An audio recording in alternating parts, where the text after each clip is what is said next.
Yazılı mənbələr necə öyrənilir? Ümumiyyətlə biz bir məsələni aydınlaşdırmalıyıq ki, tarix və tarixi hadisələr bizə müxtəlif qaynaqlar, mənbələr vasitəsilə gəlib çatır. Bu qaynaqlar bir neçə hissəyə bölünür. Var yazılı mənbələr, var şifahi mənbələr, var arxeoloji mənbələr, yəni maddi mədəniyyət nümunələri. Yazılı mənbələr özü də iki hissəyə bölünür. Var ilkin qaynaqlar, var ikinci dərəcəli qaynaqlar. Məsələn, rəsmi arxiv sənədlərdir, protokollardır, diplomatik yazışmalardır. Bunlar ilkin qaynaqlardır. Lakin tarixşünaslıq əsərləri isə ikinci dərəcəli qaynaqlardır. Məsələn, bir müəllif götürür hər hansı bir mövzuda müxtəlif müəlliflərə və ilkin qaynaqlara, yəni arxiv sənədlərinə istinadən bir əsər yazırsa, bu artıq olur ikinci dərəcəli qaynaq, yəni tarixşünaslıq əsəri. Ümumiyyətlə, tarixşünaslıq əsərlərində, yəni ikinci dərəcəli qaynaqlar yazan müəlliflər mütləq şəkildə bizə hansısa informasiyanı ötürməyə çalışırlar. Bu da müəllifin ideoloji dünya görüşü ilə, siyasi baxışları ilə, hiss və emosiyaları ilə, hətta yaşadığı psixoloji durumla belə bağlı ola bilər. Buna görə biz nə etməliyik? Hər hansı bir əsəri oxuyan zaman, yəni tarixşünaslıq əsərini oxuyan zaman mütləq şəkildə müəllifin bizə nəyi çatdırıb-çatdırmadığını, müəllifin siyasi baxışlarını, ideoloji dünya görüşünü, hətta hiss və emosiyalarını belə mütləq şəkildə nə etməliyik?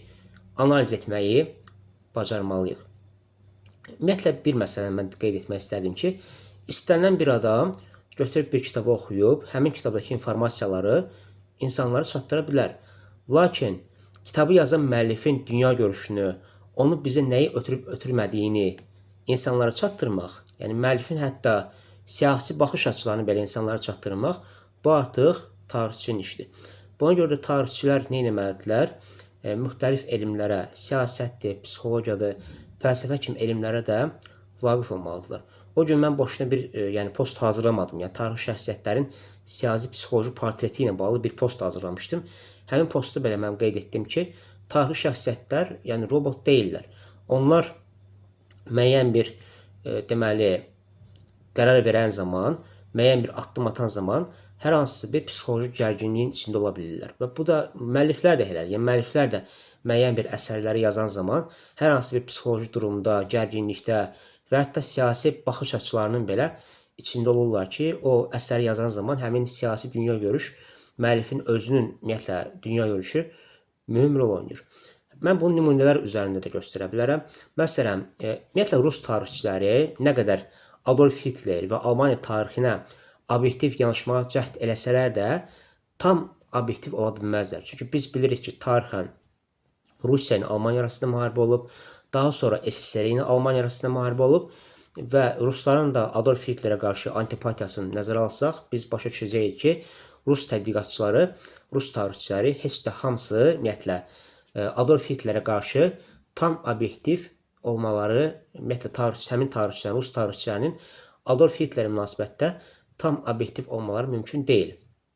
Eyni tendensiyanı biz Alman tarixçilərinin əsərlərindən də görə bilərik. Məsələn, Azərbaycanın 20-ci əsr tarixi ilə bağlı bir kitab yazan bir müəllif var, Alman müəllifi York Babirovski.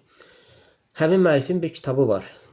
Düşmən hər yerdədir, Stalinizm Qafqazda. Həmin kitabı oxuyan zaman mən bir məsələni orada sezdim ki, müəllif Azərbaycan Cumhuriyyəti tarixini obyektiv yanaşır. Yəni əsərin həm müsbət, həm də mənfi, ümumiyyətlə dövrün həm müsbət, həm də mənfi tərəflərini qeyd edir. Lakin iş Sovetə çatdıqda artıq gördüm ki, müəllifin Sovetə qarşı bir antipatiyası var və Sovetə münasibətdə çoxluq həmin antipatiya təşkil edir. Yəni müəllif Soveti münasibətdə bir neqativlik nümayiş etdirir. Sovet dövrünü bir zülmət dövrü kimi təqdim etməyə çalışır ki, bu da bir Alman müəllifinin Sovetlərə və ümumiyyətlə ruslara olan münasibəti ilə bağlıdır. Ona görə tarixi mənbələr, yazılı mənbələr öyrənilən zaman nə etmək lazımdır? Bu yazını yazan, yəni kitabı yazan müəllifin dünya görüşünü, keçirdiyi hiss və emosiyaları mütləq şəkildə analiz etmək lazımdır. Hələlik.